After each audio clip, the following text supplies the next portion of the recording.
বহিষ্কৃত ইসকন নেতা চিন্ময় দাসের জামিন নামঞ্জুর হওয়ায় চট্টগ্রাম আদালতে পুলিশের উপর হামলা ভাঙচুরের ঘটনায় ৮ আসামিকে ৫ দিনের রিমান্ড দিয়েছেন আদালত।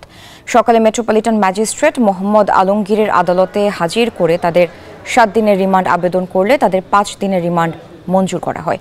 এর আগে আইনজীবী হত্যাকাণ্ডে প্রধান আসামি চন্দন দাস সোমবার ১৬৪ ধারায় আদালতে স্বীকারোক্তিমূলক জবানবন্দি দেয়।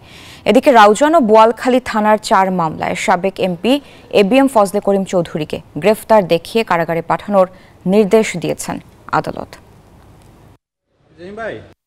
আমাদের মেট্রোপলিটন ম্যাজিস্ট্রেটের ওখানে আপনার শুনানি হয়েছে, রিমান্ডের আবেদন ছিল ৭ দিনের।